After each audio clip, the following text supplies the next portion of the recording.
Welcome back to the channel. So today we will be solving PwC interview question, and in this video we will solve this in SQL, but you can find the PySpark solution video link in the description section, right? So here if you see we have one input table and one output table, and let's read out the task that we need to solve.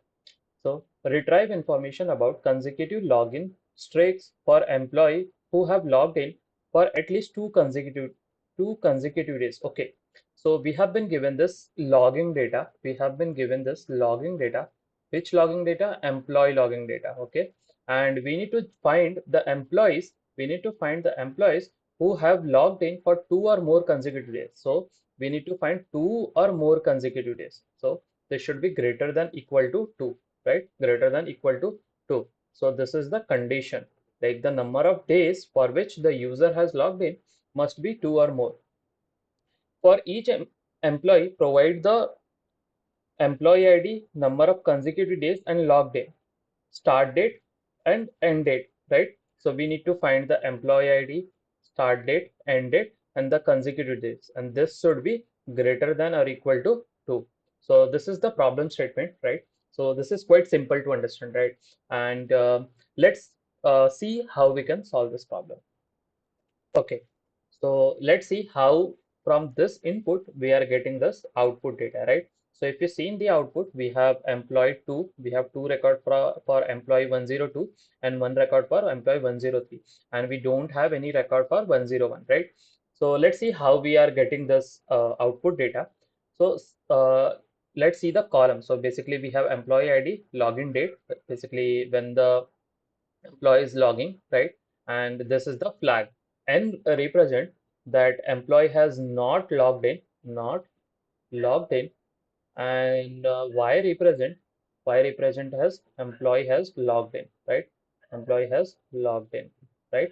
So this is the flag means. So okay, so since we need to retrieve only the consecutive for the logged in, right? We need to find the count for the logged in, not for the not logged in. So what we can do, like at the first step, we can like apply the filter. We can apply the filter where clause, and we only bother about the flag where this is yes, right? This is yes, not for no. So let's remove the record where the flag is n. So let me do that. Okay, now if you see, we don't have records where the flag is n, right? I have removed all those records. In code we will do that using a where clause, right? So what's next? So like, since we need to generate a consecutive, like we need to find the consecutive days, what we can do, we can generate a row number. We can generate a row number, and let's see how we can, like, how the row number will help us in finding the solution, right? Let's generate a row number, right? Row number. I am giving the column name as RM. Okay, so this will be 1 and this will be 2, right? This will be 2 and this will be 3. Am I correct? No, I'm not correct. Why? Because we need to find the output at the employee ID level. So we cannot like simply generate a row number. We need to use the partition by. We need to use the partition by. Partition by. Partition by on which column? Partition by on employee ID, because for each employee we need to do, and wherever the each keyword is involved, we generally consider the group by or partition, right? Group by or partition. So let's do that. Let me remove these things so it would be easy to understand, right? So this will be 1, this will be 2, this will be 3, 4, and this will be 5. So is this 6? No, this is not 6. This is 1, this is 2, because the new employee is starting, right? So now we have the row number. So what is the next thing which we can do? So the logic in which I am solving, so we will need a column that is day. So what we will do, I will show you. So let's extract the day from here. So if you see here, what is the day value for this? So day is 3, right? Day is 3. So 1 is the month and 2024 is a year. So day is 3. Similarly here it is 7, here it is 2, let me write 2, here it is 3, here it is 5, 6, and 7, and here it is 5 and 6. I will tell you how this thing will work. Okay, now we have the row number column and the day column. So basically we have extracted the day from here, and this piece of code, this like this we can achieve in basically, so for each and every database we have a different syntax. So in Postgre, I will be writing the code in Postgre. Okay, so there we have the date part um, function. There we will provide the day, and we will provide the date column, and so this will generate our the day column, right? So this will extract the day from each and every record, and we will get the data. Okay, so what is the next step? Okay, so next is what we can do. We can like generate a group, like, right? We can generate a group. How we will generate a group? We can like, let me write the group over here. So we will generate a group. A group we can generate by finding the difference. A group we can generate by finding a difference between day minus rn. Day minus rn. I will show you how it will help us. So let's generate the this. So day minus Rn, that is 3 minus 1 is 2. Similarly, here it will be 5, and here it will be 1, 1, and similarly 5 minus 3 it is 1. Okay, no, 2, 2. I will show you how these things will help. So all these are like bits and pieces. Collectively, this will we will combine this in code, and you will see the magic, right? How this will solve the question. So here it will be 4, 4. How we are getting 4? 6 minus 2 is 4. 5 minus 1 is 4. Similarly here, 7 minus 5 is 2. 6 minus 4 is 2. 5 minus 3 is 2, right? So on and so forth. Okay. Now we have the employee ID. Now we have, for each employee we have a group, right? We have a group. So if you see here, 102, 102, this is one group. Similarly, this 102 we have another group, and similarly for 103 we have another group, 4, 4. So what is the next step? What is the next step? What we can do in the next step? Let me remove all these things, then we will discuss. Okay, so what is the next step? And now it's time for getting the result. Now it's time to get for getting the result, right? Let's see how we can achieve the result. So what is the next step? What we can do, we can like group the data based on the employee ID in this group. Okay, we can group the data, group by on employee ID, and this group column. Okay, this group column. How this will help us? So if we group this, so it will create two group, 101 and 2, 101 and 5, and then we will get the min and max. So if you see here, this will create one group, and the min is 10 like 2 and 3, and this is what we are getting over here. So this record, if you see this record, if you see, okay, let me remove this. So this, if you see, this is coming from these two data. Similarly, 10 for 102, for this group, we are getting the 5 and 7. So these things, if you see, this is the consecutive. For each and every group, we will have a consecutive data. So if you see 5, 6, 7, and this is what we are getting, 5 to 7. Similarly here, 2 to 3, and we are getting 2 to 3. Okay, and the count is 2, count is 3, and similarly here, if you see for this group 5 and 6, we are getting count as 2, right? So this is the output which we are getting over here, right? This is the output which we are getting over here. And here, if you see for this group, we are only having one record, so this is not coming in the output, since we need only the record where the count is greater than or equal to 2, right? So this is how we solve this problem.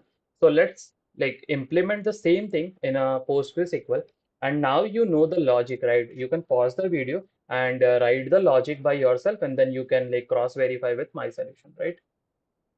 Okay, so let's write the steps in which we will code it, right? Let's write the step. So first what we did, we wrote the where clause and we filtered the Y record, right? Second, what we did, second, if you look here, we generate a row number, right? We generate a row number. So we will generate the row number, right? Row number. Third, what we will do, we will generate this day column, right? So we will generate this day column. Similarly, fourth step, we will find the difference between day and row number, right? And we call this as group because this will create a group, right? And the fifth step, we will find the final answer, right? Find the final answer. So basically, if you see here, this start date and end date, this is what? This is nothing but a min and max, right? So if you see here for this group 102, this 2 is nothing but what? 201, 204. Like for this year and this value, the minimum is 2, and maximum is 3. Similarly, if you see here, minimum is 5, maximum is 6, and this is what we are getting in uh, start date and end date, right? So we will do that using the min and max. So we will group the data, group the data and find the min. Min will be start date, and max will be end date, right? So this is the 5 step in which we will solve this problem. Let's code this up. Let's code it, right? So let me start. Okay, so this is the input and output. I will provide the create statement in the description section, right? So let me write the code.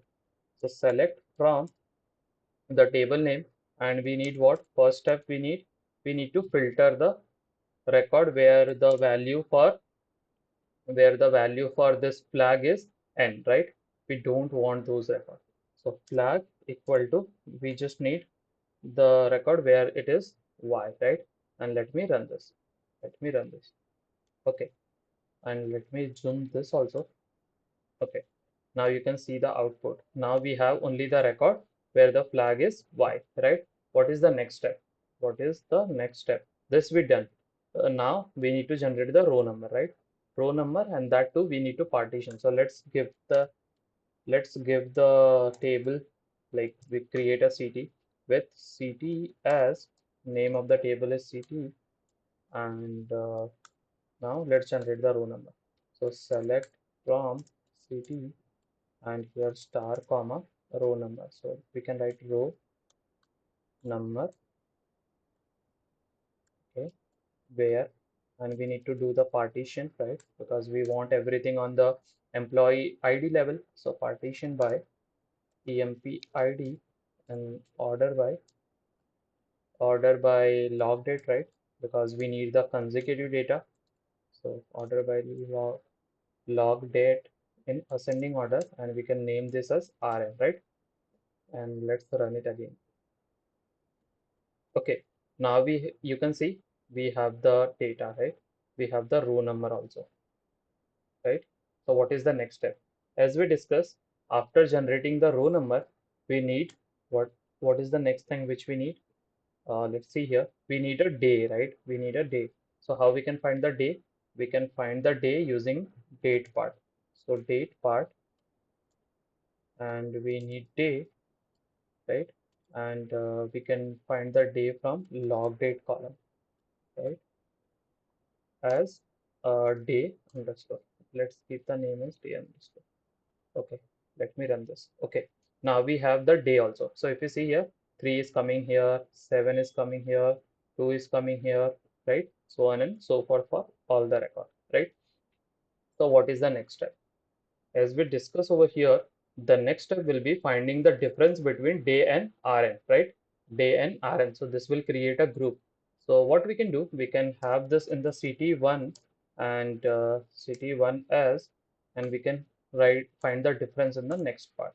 So we can write select from CT1, and here we can write star, and we can have the difference. So the difference will be day minus RN, and we can alias this as group, right? Because this is creating one group for every data. So we can have here.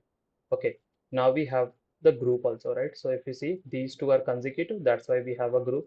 You can see the days 2, 3, and here also we have a group for this also, 5, 6, 7, and we have the group number 2, and similarly here we have the group number 4 for this, right? Because the difference between these two is 4, 4. Okay.